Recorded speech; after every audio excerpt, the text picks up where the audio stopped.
श्री गणेशाय नमः। पुरुषोत्तम मास की कथा, तृतीय अध्याय, मल मास कथा का प्रारंभ।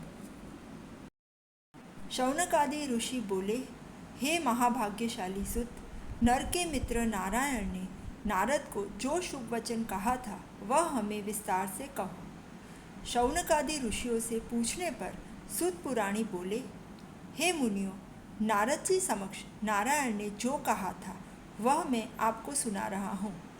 भगवान नारायण ने नारद जी से कहा, हे ब्रह्मपुत्र नारद, यह कथा श्री कृष्ण ने युधिष्ठिर को कही थी। कथा श्रवण से पांडवों को कौरवों के त्रास से छुटकारा मिला था। दुर्योधन और अन्य कौरवों ने पांडवों को कष्ट देने में कोई कसर नहीं छोड़ी थी।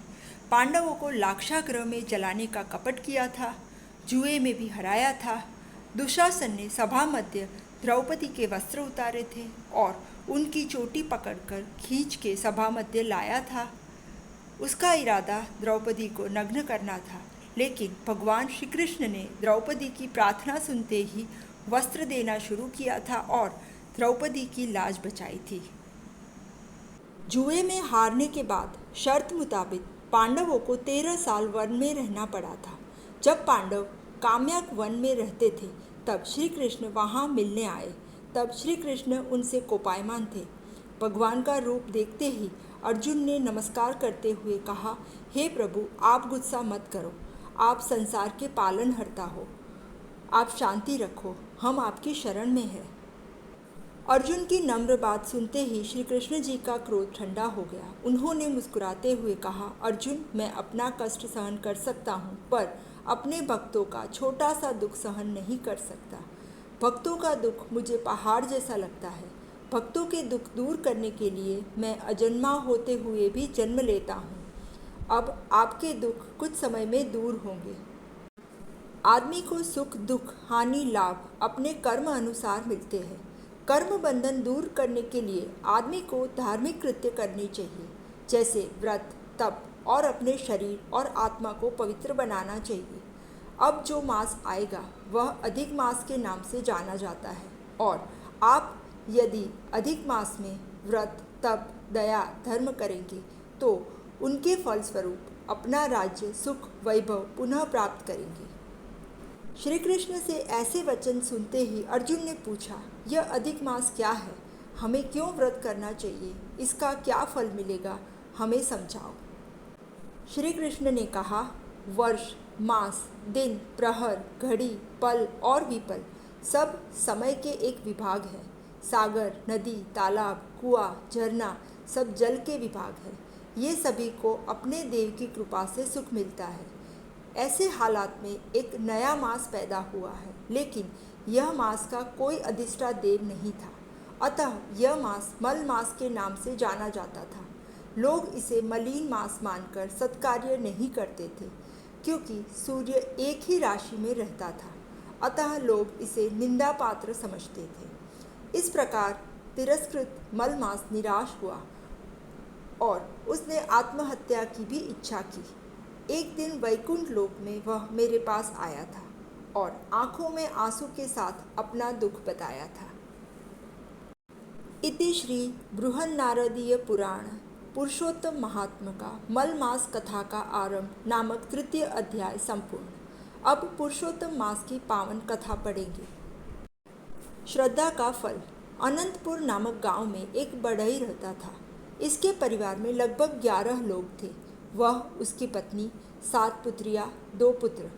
पुत्रियां बड़ी थी, लेकिन पुत्र अभी छोटे थे। परिवार की तमाम जिम्मेदारी बढ़ई के हाथों में थी। बढ़ई अपने काम में चतुर था। अपनी कला के हुनर से उसे नित्य काम मिलता था। बढ़ई भगवान के छोटे बड़े मंदिर बनाता था। उसकी काष्ठ कला को देखते कोई भी खुश हो जाता, वाह वाह करता था। बढ़ई सारा दिन काम करता था, तब घर का निर्वाह चलता था। उसका परिवार लंबा चौड़ा था और कमाई करने वाला वह अकेला था, अतः घर परिवार में बाधाएं आती थी। जब जवानी का समय था तब बढ़ई ने कभी भगवान को याद नहीं किया था। अपने काम में ही हर वक्त गुजारा था। लेकिन अब समय बदल गया था। अब वह देव दर्शन जाता था और जहाँ भी प्रभु जी के गान हो, कथा हो, वहाँ जाकर बैठता था। एक बार कथा में आया कि जो भगवान पर भरोसा करता है वह कभी भी दुखी नहीं होता। ऐसे आदमी का ध्यान भगवान रखता है। कथाकार की कथा सुनते ही बढ़ई को भारी दुख हुआ। वह सोच में पड़ गया, सारी जिंदगी में मैंने अपना काम किया, भगवान का नाम नहीं लिया। अब भी मेरे पास वक्त है, प्रभु भजन का नाम करूं, उन्हें याद करूं और मेरा जीवन सार्थक करूं। इस सोच के साथ बढ़ई अपने घर आया और अपनी घरवाली को कहने लगा, अब मुझसे काम नहीं होता। यह बात तू अच्छी तरह से जानती है। अब मैं भगवान का नाम लेना चाहता हूँ। वे मुझे शक्ति प्रदान करते रहेंगे और मैं थोड़ा कुछ काम करूँगा जिससे हमारा जीवन चलता रहेगा। बढ़ई की बात सुनते ही पत्नी बोली, आपका कहना ठीक है, आपने सारी जिंदगी खूब काम किया है, अब भगवान में श्रद्धा से मन लगाए। इधर भगवान भी भक्तों की कसौटी करता है। बढ़ई की यह दशा हुई, न जाने कसौटी के रूप में बढ़ई का बाजार से काम मिलना बंद हो गया। नतीजा घर में रसोई बंद हो जाए ऐसा समय आ गया। पत्नी घबराने लगी, अब क्या होगा, और उसको हुआ कि भला मैं अपने पति से कुछ बात करूं, मगर वह चुप रही। इस दौरान बढ़ई को भगवान पर अटूट श्रद्धा हो गई। दयालु प्रभु एक दिन अवश्य सहाय करेंगे। बढ़ई रोजाना कथा में जाने लगा। अब मानो उसका यह नियम हो गया।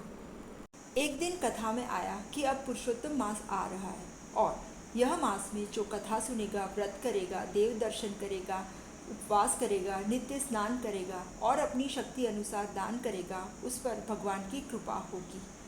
बढ़ई ने यह बात अपनी पत्नी से कही। पत्नी भी तैयार हो गई और दोनों ने व्रत करने का संकल्प लिया। दोनों प्रातःकाल नदी किनारे जाकर स्नान करते, देव दर्शन करते और अपनी यथाशक्ति दान भी करते थे। अब समय बढ़ता गया। अधिक मास समाप्त होने में थोड़े ही दिन बाकी थे। घर में अनाज का एक भी दाना नहीं था। बढ़ई ने कई दिन से उपवास रखे थे, शरीर भी अशक्त हो गया था। एक दिन सुबह बढ़ई अपनी कुदरती हाजत के लिए गया। जंगल में वह जहाँ बैठा था वहाँ जमीन थोड़ी ढलवा थी और बढ़ई के कई दिन के उपवास थे। उसे चक्कर आ गए। उसने एक वृक्ष की टहनी जो उसके हाथ में आई वह पकड़ ली और जैसे ही वह टहनी निकली उसके नीचे कुछ चमकती चीज़ दिखी। बढ़ई समझ नहीं पाया कि यह चमकती चीज़ क्या है, लेकिन जब प्रकाश का आगमन हुआ तब उसने देखा ये हीरे थे और साथ साथ में सुवर्ण मुद्राएं भी थी। लेकिन अगले ही पल उसने सोचा, भले मैंने उसे देखा है लेकिन ये मेरे नहीं हो सकते। गांव की सीम में पड़ा हुआ धन मेरा कैसे हो सकता है। हाल में मैं पुरुषोत्तम भगवान का व्रत कर रहा हूँ। यदि मैंने उसे लिया तो जरूर मैं पापी कहलाऊंगा। और ऐसा सोचते ही वह घर वापस आ गया। घर आकर जब उसने अपनी पत्नी को यह बात बताई तो पहले वह खुश हुई और उसके बाद गुस्सा हुई। बोली, आप किस प्रकार के हो, हाथ आया धन नहीं लिया। आपको कहाँ चोरी करनी थी, आपको सिर्फ समय का फ़ायदा लेना था। हमारा तो नसीब फूटा हुआ है और हम सदा के लिए कंगाल रहेंगे। चलो अब मुझे वह स्थान पर ले जाओ जहाँ आपने वह धन देखा है, मैं उसे ले आती हूँ। बढ़ई ने साफ इनकार करते हुए कहा, जो मेरा नियम टूटेगा तो भगवान नाराज हो जाएंगे, और उसने साफ मना कर दिया। उसी वक्त उसकी बात उसके पड़ोस में रहने वाला एक हजाम सुन रहा था और उसने यह बात उसकी पत्नी को बताई। थोड़ी ही देर में दोनों बढ़ई वाली जगह आ गए। खड्डा भी देखा और दोनों खुश हो गए। उन्हें सोने के सिक्के मिलने का आसार हो गया। लेकिन जब खड्डा देखा तो यह पूरा बिच्छुओं से भरा हुआ था। हजाम चकरा गया और सोचने लगा कि बढ़ई ने मुझे परेशान करने के लिए यह किया है। हजाम ने सोचा, यही बिच्छुओं को मैं बढ़ई के घर में डाल देता हूँ ताकि उन्हें भी परेशानी हो और उनकी भी मृत्यु हो जाए। उसने वह घड़ा लेकर बढ़ई के घर के छत के ऊपर उसे उल्टा रख दिया ताकि सभी बिच्छू बढ़ई के घर में चले जाएं। इस तरफ वह घड़े में से सोने के सिक्कों का बरसात हुआ बढ़ई के घर में, और यह आवाज़ सुनते बढ़ई और उसकी पत्नी आनंद में डूब गए। बढ़ई ने अपने आंसुओं को पोंछते हुए कहा, प्रभु जी, वाकई ही आपने मेरे लिए कष्ट उठाया है। आप सचमुच में महान है, दयालु है। बढ़ई को भगवान के ऊपर अपार श्रद्धा थी। वह समझा प्रभु ने हमारे पर कृपा बरसाई है। बाद में दोनों ने नीचे पड़े हुए धन को उठाकर सुरक्षित स्थान पर रख दिया। बढ़ई की पत्नी बोली, मैंने आपका कहना नहीं माना, लेकिन आपकी श्रद्धा रंग लाई। अब मानना पड़ेगा, जो भगवान पर सच्चे दिल से श्रद्धा रखता है उसकी मनोकामना अवश्य पूर्ण होती है। हे भगवान पुरुषोत्तम जी, आपने बड़े परिवार पर जैसी कृपा की है ऐसी आपके व्रत रखने वाले पर रखना। बोलो भगवान पुरुषोत्तम जी की जय।